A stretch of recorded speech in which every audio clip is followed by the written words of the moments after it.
नहमदहु व नसल्ली अला रसूलिहिल करीम अम्मा बाद। एक साहब ने पूछा है कि देवबंदियों का अकीदा इतना अच्छा नहीं है, आपकी क्या राय है? जवाबन अर्ज है कि देवबंदियों का अकीदा सिर्फ आयत और हदीस पर है, उसमें किसी में गुलू भी नहीं है और किसी की तनकीस भी नहीं है, इफरात भी नहीं है, तफरीत भी नहीं है। वलियों के सिलसिले में जितना है उतना ही है, कमी भी नहीं, जाते भी नहीं। हम वलियों को मानते हैं लेकिन उससे मदद नहीं मांगते हैं।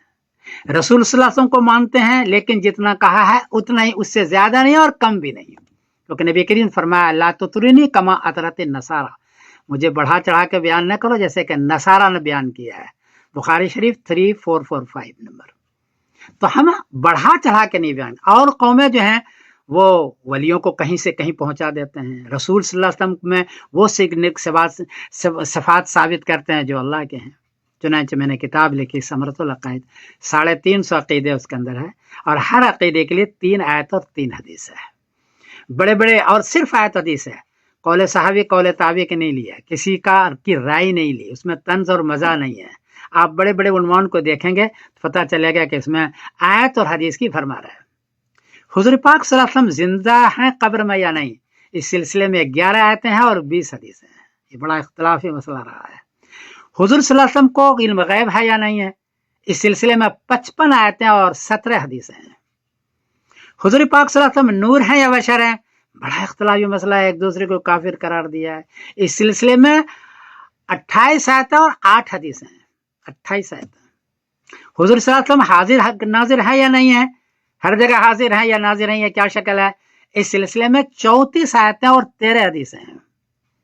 हुजूर सल्लल्लाहु अलैहि वसल्लम का इख्तियार कुल है या नहीं है तो कितना है, इस सिलसिले में 36 आयतें और 10 हदीसें हैं, 36 आयतें। अल्लाह के अलावा किसी से मदद मांगे या नहीं मांगे, वसीला है तो कितना है, कितना वसीला हम मांगे, इस सिलसिले में 38 आयतें और 4 हदीसें हैं। कब्र की जियारत करें या न करें, हम कब्र की जियारत करते हैं लेकिन कब्र से मांगते नहीं है, वहां चादर नहीं चढ़ाते हैं, सजदा नहीं करते हैं। इस सिलसिले में 22 आयतें हैं और 44 हदीसें हैं। अब ये देखिए, ये 7 उन्वान है, इसमें भरमार है हदीस की और आयत की, और इसी पर हमारा अमल है। मेरी राय है कि इस किताब को उलमा पढ़ें, समरतुल अकायद को। ये 8 जबानों के अंदर है, ऑनलाइन है, यानी समरतुल अकायद लिखेंगे गूगल पर तो फौरन आ जाएगी। इसमें अपने बच्चों को पढ़ाएं, इसमें अकीदा भी है और अकीदे के साथ दलील भी है। हर अकीदे के लिए कम से कम 3 आयतें 3 हदीस तो है, इससे ज्यादा कम भी है लेकिन 3 आयतें 3 हदीस। इसमें इख्तिलाफी मसाइल पर आयत और हदीस की भरमार है, तो इसको पढ़ें, बहुत आसान है।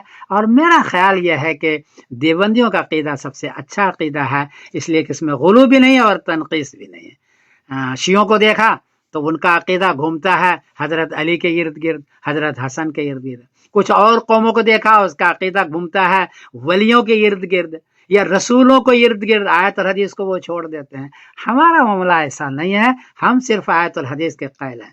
किसी के कौल, वो भी 600 साल बाद वाले कौल, ऐसी चीज नहीं है। तो मेरी गुजारिश, इसको पढ़ें। इख्तिलाफी मसला है, बहरहाल मुझे माफ़ कीजिएगा। ये किताबें 8 ज़बानों के अंदर है, ऑनलाइन है, इसको पढ़ें। और इत्तिहाद करना चाहें तो सिर्फ आयत और हदीस है, इसलिए देवबंदी बरेलवी अहले हदीस पर इत्तिफाक कर सकते हैं। मेरी एक छोटी सी गुजारिश है। मैं समीरुद्दीन कासिम बोल रहा हूँ मैनचेस्टर इंग्लैंड से, गलती हुई तो माफ़ कर देना। अस्सलाम वालेकुम व रहमतुल्लाहि व बरकातहू।